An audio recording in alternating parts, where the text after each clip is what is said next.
Olá, sou a professora Maria, professora de Geografia, e na aula de hoje a gente vai estudar o tema Sociedade Urbana Industrial e a importância da agropecuária. Então, está no livro Expedições Geográficas, no percurso 6.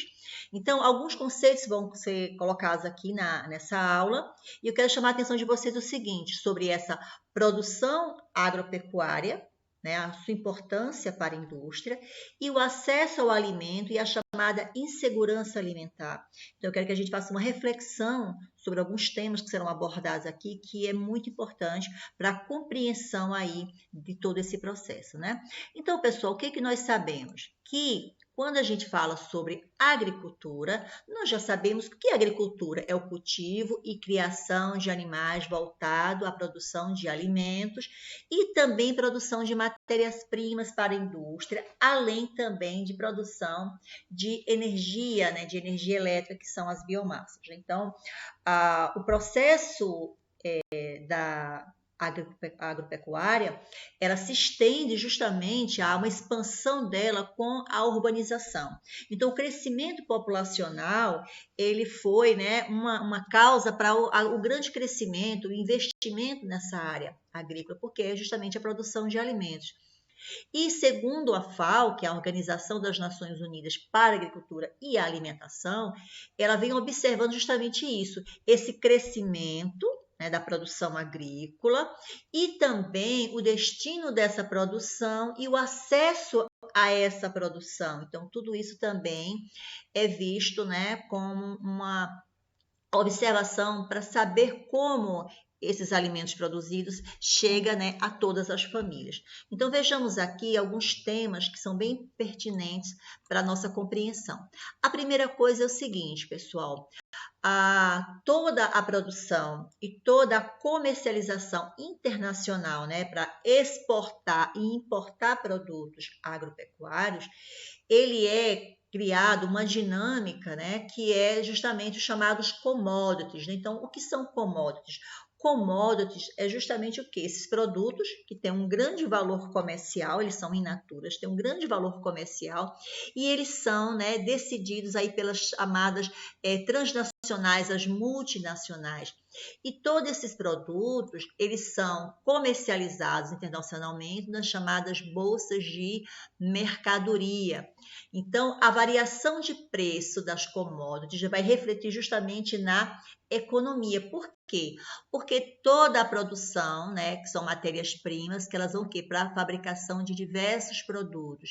E com a elevação desses produtos, a elevação de preço, prejudica justamente o que? A população mais pobre, que em geral tem dificuldade para aquisição de alimentos.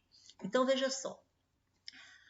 As grandes transnacionais, né, as grandes empresas, são elas que vão justamente influenciar no mercado internacional do preço e do valor que é comercializado esses produtos. Então, aqui na tabela, aqui ao lado dessas imagens, eu tenho aqui, né, o milho, o café, o trigo, alguns produtos minerais, no caso aqui o petróleo, no caso aqui do carvão mineral. Então, esses commodities, eles são classificados em 4 tipos. Eu tenho aqui os commodities minerais, que é justamente o petróleo, o ouro, minérios de ferro, os commodities financeiros, que no caso aí seria, né, o dinheiro, real, ouro, dólar, commodities ambientais, a água, madeira e energia, os agrícolas, que é esse que nos importa agora, que é a soja, o trigo, o café, o algodão e a borracha, né? Então, o agronegócio é ele que vai estabelecer aí justamente através desses commodities os preços que são negociados no mercado internacional, né? Então, a agricultura comercial. Então, vejamos o seguinte, quando a gente vai observar aqui no nosso país, quais foram os principais commodities agrícolas mais exportados no ano de 2017. Nesse caso, nós temos a soja, o café, o algodão, o trigo, o suco de laranja e a borracha. Com exceção do suco de laranja, todos esses produtos eles foram o quê? Industrializados e transformados em outros. A soja transformada em milho, né? Em alimentos, em leite. O café, ele é torrado, moído, empacotado a vácuo, serve para bebida e também para alguns tipos de sobremesa. O algodão para formar os tecidos. O trigo, ele serve para o alimento, para fazer as massas e também para a indústria de cerveja. E a borracha, que é uma planta que ela vem da seringueira, e essa borracha ela tem como importância, né, na fabricação dos pneus, de alguns produtos de utensílios domésticos para o nosso lar. Então, muitos produtos vêm aí justamente do látex, que é a matéria-prima aí dessa borracha. Bem, outra coisa que a gente tem que compreender, pessoal, aqui, ó, o ciclo do algodão. Então, os maiores compradores de commodities, né, de 2017 foram quem? Indonésia, Vietnã, Bangladesh, Turquia e a China. Então, todos esses países utilizaram o commodity para a confecção de roupas. Então, aqui nós temos, né, o algodão. Esse algodão ele vai para as fábricas, que depois transforma em produtos final, que vai ser cama, mesa e banho e roupa. Esses produtos eles chegam para as lojas, que depois vai chegar para o produtor final, que somos nós, os consumidores, né? Então, veja só. Quando a gente vai, né, para essa questão da agricultura comercial, algo que tem que ser muito bem esclarecido aqui nessa aula, que o uso da terra para o cultivo, né, justamente aí desses produtos agrícolas, ele vai ser justamente influenciado por esse mercado internacional, por esses commodities. E aí o que acontece? As áreas, poxa, eu vou destacar aqui para você essa frase que é muito interessante. As áreas que eram utilizadas para a produção de alimentos tradicionais, né, ou seja, o nosso feijão, para atender às necessidades das populações, foram substituídas pela agricultura comercial voltada à produção de commodities para o mercado externo. O que significa isso? Por exemplo, nós temos aqui o destaque, o milho, a carne, né, a pecuária e o algodão. No momento em que o preço internacional do algodão está muito interessante para as grandes empresas agrícolas, vai se plantar mais algodão. Só que esse algodão não serve de alimento. Ele serve apenas como matéria-prima para a indústria.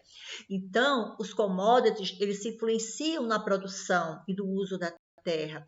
Então, em vez de estar trabalhando com produtos da cesta básica, os produtos do alimento que chega à nossa mesa, a preocupação maior dessas empresas, dessas transnacionais, do agronegócio, do mercado internacional de alimentos, eles estão voltados justamente para abastecer a indústria, a matéria-prima da indústria. Então, eles pensam primeiro justamente na lucratividade dos produtos e não está preocupado com a produção de alimentos que vai para o nosso dia a dia. Então, esses commodities, eles se destinam a abastecer a indústria de alimentos e não os produtos in natura. Então, no momento em que o produto ele é comercializado enlatado, ele tem um valor de mercado. A exemplo do milho. Então, o milho in natura que eu compro na feira, ele tem um preço. Eu vou comprar, sei lá, uma espiga a R$1. No momento que esse milho ele é industrializado e ele é latado, colocado aditivos químicos dentro desse produto e ele colocado na prateleira, ele vai chegar com um valor comercial mais caro. E aí você tem o quê? Uma dificuldade de algumas famílias carentes de ter acesso aos produtos industrializados. Bem, o que a gente tem que observar, né? Que além do agravante do uso da terra, em vez de para produzir alimentos para o nosso dia a dia, produz mais visando o quê? A lucratividade em relação aí aos produtos que vão ser industrializados, a fornecer matéria-prima para a indústria, em vez de fornecer produtos para o nosso dia a dia. Outro fato interessante que a gente também tem que destacar na aula de hoje é o seguinte, que apesar dessa grande produção agrícola, né, grandes produtores têm aí toneladas de alimentos, existe, pessoal, o que nós chamamos de desigualdade mundial de acesso a alimentos. Então, isso é um dado muito triste. Então, apesar de todos os avanços tecnológicos e científicos, a população em pleno século XXI sofre de desigualdade ao acesso. Então, é o seguinte, segundo a FAO, para nós estarmos bem nutridos, era necessário, no mínimo, ter 2.500 calorias dias. E também 65%, 65 gramas de proteína, um bifezinho pequenininho, uma carne, um frango. Então, isso é o que? Um consumo diário que tem que chegar para todos os seres humanos do planeta. Porém, isso não é uma realidade para todos. Então, os dados aqui no nosso material vem mostrando o seguinte, que 82 milhões de pessoas, cerca de 11% da população mundial foram dormir todas as noites sem ter ingerido alimentos em quantidade e qualidade suficiente para manter a sua saúde. Então, isso é um dado muito triste, né? Então, pessoas que estão subnutridas são 820 milhões de seres humanos que apenas tiveram um alimento por dia, ou seja, uma refeição para poder sobreviver de uma forma digna. Isso aqui, nesse quadro, a gente vem mostrando aqui, eu vou destacar para vocês, que existe uma tabela número, né, de pessoas desnutridas em 2017. A Ásia, na África, na América Latina, nos Estados Unidos, porque lá também tem pobreza, né? Na Oceania. Então, pessoal, isso significa que em 2017 várias pessoas foram dormir sem estar bem alimentadas. Outro dado mais triste ainda do que estar subnutrido, nós temos aqui a situação, né, de um relatório que foi de 2017, que foi feito também pela FAO, que é justamente a mortalidade infantil. Então, o Unicef ele fez um relatório e ele mostrou que cerca de 15 mil crianças entre 0 e 5 anos de idade morreram em média a cada dia em 2017. Agora, multiplique 15 mil crianças por 365 dias por ano. Então, milhares de crianças morreram de fome porque não conseguiram comer, não conseguiram ter acesso ao alimento. Essas crianças que morreram, aqui na tabela 4, mostra o seguinte, Brasil e mundo. Olha que dados tristes. No mundo, de 0 a 1 ano, cerca de 31% dessas crianças morreram. E de 0 a 5 anos, 43%. Quando a gente vem aqui para o nosso país, cerca de 13% da população aqui infantil de 0 a 1 ano morreram de fome e 15% morreram.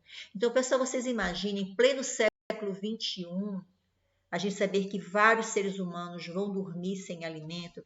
Então, quando a gente olha para essa imagem aqui, é uma imagem chocante. Então, quando algumas pessoas, né, a minoria, consegue, né, estar bem alimentado, ter no mínimo as 3 refeições diárias, milhares de outras crianças, milhares de outros seres humanos não têm o mesmo acesso. Então, quais seriam as causas aí da falta desse acesso, né? Então, vejamos aqui, no próximo slide, que a insegurança alimentar não existe só um único fator, né? Então, existem vários fatores. E aí eu vou destacar um e depois, no final, a gente vê aí o principal fator. Primeiro, existe o quê, pessoal? Guerras e conflitos internos em alguns países que dificultam, né, a ação humanitária chegar até essas famílias e ter acesso ao alimento.